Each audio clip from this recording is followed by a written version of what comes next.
Voilà. Alors pour accompagner la première vidéo sur le parcours Bible euh, concernant la vérité de la Bible, euh, je fais toujours une deuxième vidéo où je présente un ou deux livres euh, sur lesquels je me suis basé pour parler, parce que je ne parle pas en mon nom, mais j'essaie de parler au nom de ceux qui m'ont enseigné. J'essaie de parler en respectant le mieux possible leurs pensées, tout en donnant mon avis personnel évidemment, mais je pense que l'humilité impose de d'abord se référer à ceux qui nous ont précédés. Alors, pour la véracité de la Bible, voici un chercheur américain qui est très connu, vraiment grosse brique. Euh, je l'ai lu patiemment parce que c'est très compliqué, c'est assez technique et surtout c'est un peu un travail encyclopédique. Ce qui est très intéressant avec ce bouquin, donc, c'est Raymond Brown, qui est un théologien exégète américain, reconnu par la communauté scientifique comme un des meilleurs de son époque. Et dans ce livre très très volumineux, ce qui est intéressant, c'est qu'on a l'état des lieux du savoir sur l'Ancien Testament, savoir exégétique. Il y aborde sans problème les questions de technicité historique, d'exégèse, de projection sur l'Ancien Testament. Enfin, il va vraiment très très loin dans l'explication de ce qu'on sait maintenant scientifiquement sur le Nouveau Testament. Et il est catholique. Je ne suis pas totalement contre l'idée de lire des chercheurs protestants ou même athées qui s'intéresseraient aux textes bibliques, mais peut-être par fidélité ou par crainte de me laisser emporter, je privilégie les auteurs catholiques et parfois aussi protestants, mais quand même, je crois que la foi qu'on a personnellement influence, même inconsciemment, notre recherche de vérité. Et donc voilà, même si je pense que c'est un grand scientifique, et dans son livre, ça se voit immédiatement par sa capacité à citer d'abord des sources qui évidemment sont tout à fait euh, soit protestantes, soit carrément, je crois que c'est Bart Ehrman, qui est un grand théologien exégète, mais qui lui est plutôt matérialiste dans son approche du texte. Donc voilà, je le lirai peut-être un jour, mais pour l'instant, dans mon travail, je me base sur les chercheurs catholiques parce que je leur fais confiance. Voilà. Et ensuite, un de mes livres préférés, d'un théologien docteur de l'Église que je pense que tout le monde connaît. Il s'agit de Saint Augustin, et aussi une énorme brique, mais sur la partie qui nous concerne, c'est uniquement la deuxième moitié, donc du livre 12 jusqu'au livre 22, où Saint Augustin fait un travail que moi je trouve remarquable parce que il va parcourir la Bible de la première lettre, donc de la Genèse jusqu'à l'Apocalypse, et lui est convaincu absolument que la Bible est vraie, euh, sous toutes les formes possibles et imaginables, même historiques. Et du coup, il va produire un travail hyper intéressant d'explication de la véracité de la Bible, sur base déjà des très nombreuses connaissances scientifiques de l'époque, philosophiques de l'époque. Et moi, je trouve que c'est passionnant.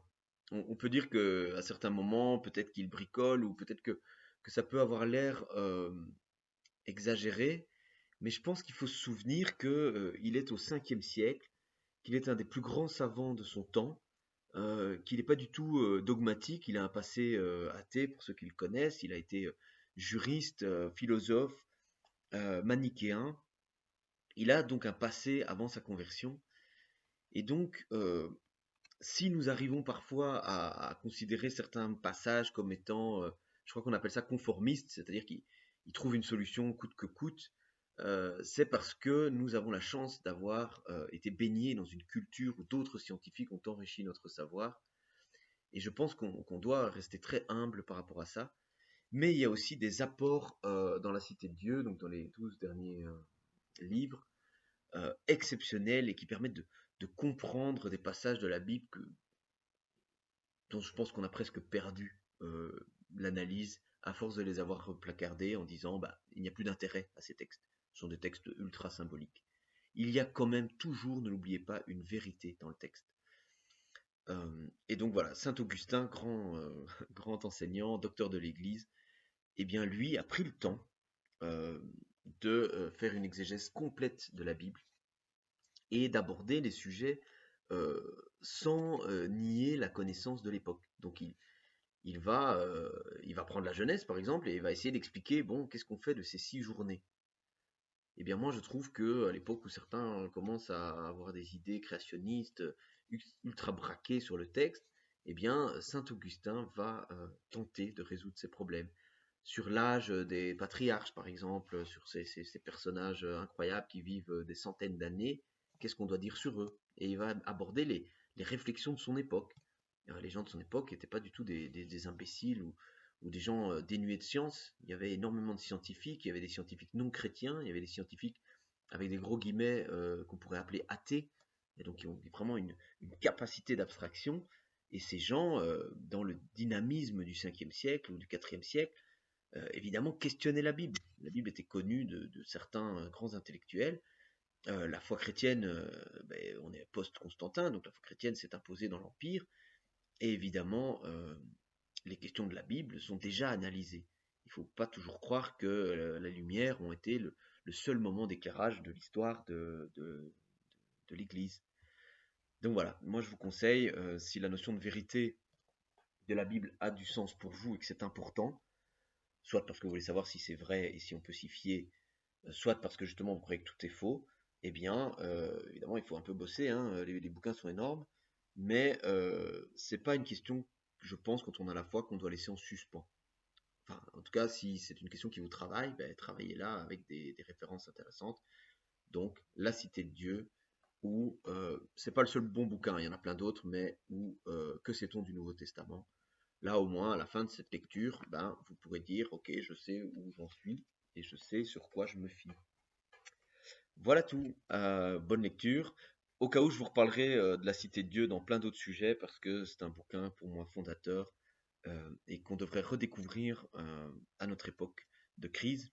Je vous lance quand même un petit teasing, c'est que saint Augustin écrit juste après la chute de l'Empire romain. Et moi, je trouve que nombre de catholiques se disent, bah, nous vivons une époque décadente, une école terrible, tout s'écroule, surtout maintenant avec les menaces de guerre, et nous avons tendance à désespérer. Eh bien, si c'est votre cas, j'en referai une vidéo complète tellement j'aime ce livre, mais allez lire ce livre, parce que c'est la question qu'on a posée à saint Augustin. On a dit, tiens, est-ce que la chute de l'Empire romain, c'est cette gloire millénaire, cet empire sublime des plus grands idéaux, enfin c'est la vision romaine de ce que valait l'Empire, est-ce qu'elle n'est pas due à l'avènement du christianisme et donc à la perte de nos repères, de nos identités? Enfin voilà, vous voyez très bien les débats que ça peut évoquer, j'ai pas le temps de le faire maintenant, mais saint Augustin va donc s'y employer. Et donc c'est génial parce qu'il va exprimer ce que cette nouvelle foi, la foi en Christ, peut, peut nous apporter de nouveau et peut surtout être démontré comme vrai, non conséquence de l'écroulement de l'Empire romain et source d'espérance et d'avenir. Donc ça c'est quand même génial d'entendre ça pour quelqu'un qui a vu l'avènement du christianisme comme religion d'État, mais pas encore comme religion absolue. On n'est pas encore dans le Moyen Âge, il y aura encore Julien l'Apostat, il y aura encore des revirements. La foi chrétienne ne s'est pas imposée dès que Constantin l'a déclarée religion d'État. Et donc voilà, je m'arrête là vraiment, mais ce livre vaut vraiment la peine. Ah oui, j'ajoute un tout petit point qui pourrait titiller certaines personnes, parce que moi ça m'a passionné. Saint Augustin, dans son approche de la vérité de la révélation de Jésus-Christ, répond déjà à des questions qui concernent la révélation postérieure, c'est-à-dire le Coran. Il y a d'autres révélations, mais c'est celle-là qui est le plus connue. Et ça, moi, je trouve que c'est génial parce que il est impossible de taxer Saint Augustin d'islamophobe. Il ne connaît pas l'islam, il ne connaît pas la révélation du Coran, forcément, puisqu'il est antérieur au Coran. Et donc, il a une analyse euh, réellement philosophique de ce que pourrait être une autre révélation. Et ça, moi, je trouve que c'est génial, parce que voilà, ça exclut évidemment toute islamophobie, et, euh, et c'est extrêmement intéressant. Promis, je m'arrête là, mais voilà, que Dieu vous bénisse, et bonne lecture pour ceux qui ont le courage de prendre ces 2 livres au sérieux.